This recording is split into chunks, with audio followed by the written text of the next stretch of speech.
All right, this is the second half of chapter 6. I think it's like page 110, maybe 107, probably 110, after this little gap in the middle. Tom was evidently perturbed at Daisy's running around alone, for on the following Saturday night he came with her to Gatsby's party. Perhaps his presence gave the evening its peculiar quality of oppressiveness. It stands out in my memory from Gatsby's other parties that summer. There were the same people, or at least the same sort of people, the same profusion of champagne, the same many-colored, many-keyed commotion, but I felt an unpleasantness in the air. A pervading harshness that hadn't been there before. Or perhaps I had merely grown used to it, grown to accept West Egg as a world complete in itself, with its own standards and its own figures, second to nothing because it had no conscience of being so, and now I was looking at it again through Daisy's eyes. It was invariably saddening to look through new eyes at things upon which you have expended your own powers of adjustment. They arrived at twilight, and as we strolled out among the sparkling hundreds, Daisy's voice was playing murmurous tricks in her throat. "These things excite me so," she whispered. "If you want to kiss me any time during the evening, Nick, just let me know, and I'll be glad to arrange it for you. Just mention my name, or present a green card. I'm giving out green." "Look around," suggested Gatsby. "I'm looking around. I'm having a marvelous. You must see the faces of many people you've heard about." Tom's arrogant eyes roamed the crowd. "We don't go around very much," he said.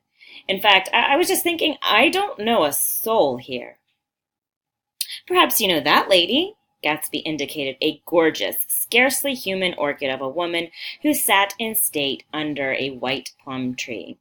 Tom and Daisy stared, with that peculiarly unreal feeling that accompanies the recognition of a hitherto ghostly celebrity of the movies. "She's lovely," said Daisy. "The man bending over her is her director." He took them ceremoniously from group to group. "Mrs. Buchanan and Mr. Buchanan." After an instant's hesitation, he added, "The polo player." "Oh, no," objected Tom quickly. "Not me." But evidently the sound of it pleased Gatsby, for Tom remained the polo player for the rest of the evening. "I've never met so many celebrities," Daisy exclaimed.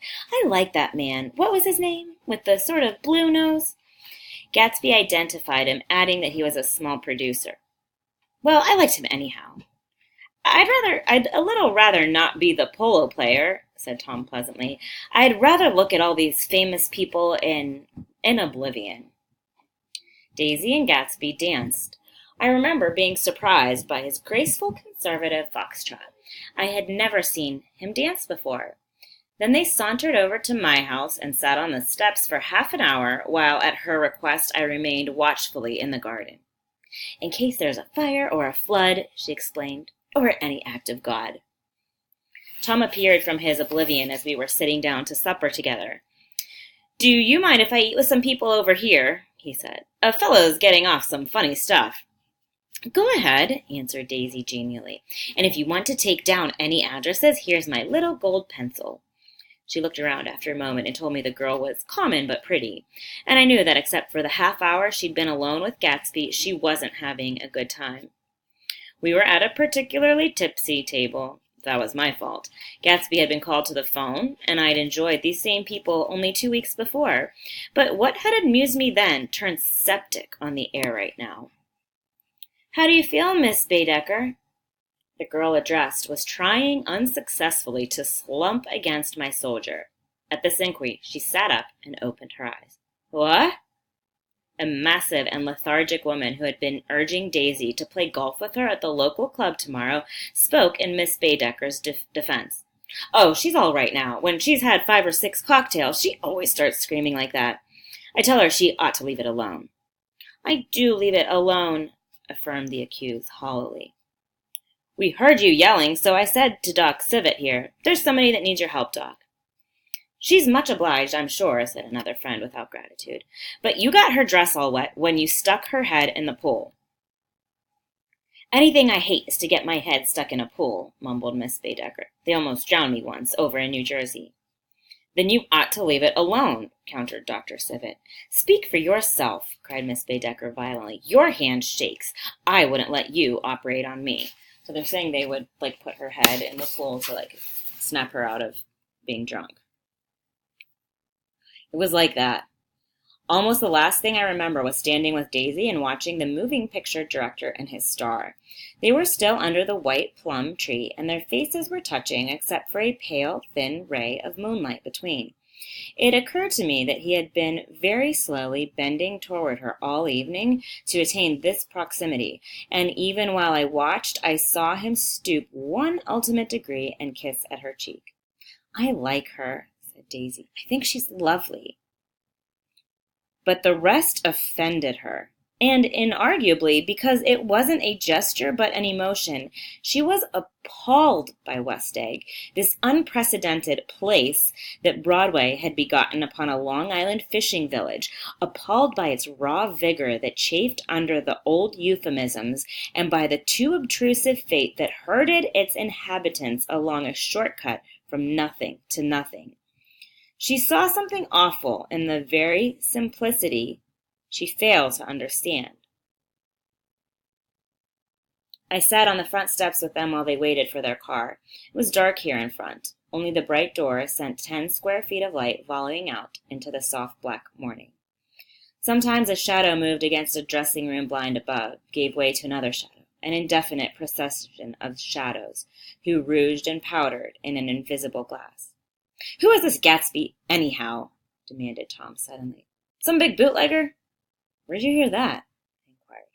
"I didn't hear it. I imagined it. A lot of these newly rich people are just big bootleggers, you know." "Not Gatsby," I said shortly. He was silent for a moment. The pebbles of the drive crunched under his feet. "Well, he certainly must have strained himself to get this menagerie together." So strained himself, meaning straining his wallet, his money. And menagerie is like a type of zoo, but this idea of chaos and beauty. And a breeze stirred the gray haze of Daisy's fur collar. "At least they're more interesting than people we know," she said with an effort. "You didn't look so interested." "Well, I was." Tom laughed and turned to me. "Did you notice Daisy's face when that girl asked her to put her under a cold shower?" Daisy began to sing with the music in a husky, rhythmic whisper, bringing out a meaning in each word that it had never had before and would never have again. When the melody rose, her voice broke up sweetly, following it, in a way contralto voices have, and each change tipped out a little of her warm, human magic upon the air. "Lots of people come who haven't been invited," she said suddenly. That girl hadn't been invited. They simply forced their way in, and he's too polite to object. "I'd like to know who he is and what he does," insisted Tom, "and I think I'll make a point of finding out." "I can tell you right now," she answered. "He owns some drugstores, a lot of drugstores. He built them up himself." The dilatory limousine came rolling up the drive. "Good night, Nick," said Daisy. Her glance left me and sought the lighted tops of the steps, where at 3 o'clock in the morning a neat, sad little waltz of that year was drifting out the open door. After all, in the very casualness of Gatsby's party, there were romantic possibilities totally absent from her world. What was it up there in the song that seemed to be calling her back inside? What would happen now in the dim, incalculable hours? Perhaps some unbelievable guest would arrive. A person infinitely rare and to be marveled at. Some authentically radiant young girl who, with one fresh glance at Gatsby, one moment of magical encounter, would blot out those 5 years of unwavering devotion. I stayed late that night. Gatsby asked me to wait until he was free, and I lingered in the garden until the inevitable swimming party had run up, chilled and exalted from the black beach, until the lights were extinguished in the guest rooms overhead. When he came down the steps at last, the tan skin was drawn unusually tight on his face, and his eyes were bright and tired.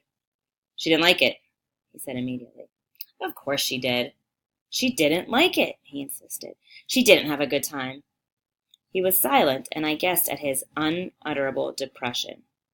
"I feel far away from her," he said. "It's hard to make her understand." "You mean about the dance?" "The dance?" He dismissed all the dances he had given with a snap of his fingers. Old sport, the dance is unimportant. He wanted nothing less of Daisy than that she should go to Tom and say, "I never loved you." After she had obliterated 4 years with that sentence, they could decide upon the more practical measures to be taken. One of them was that after she was free, they were to go back to Louisville and be married from her house, just as if it were 5 years ago. "And she doesn't understand," he said.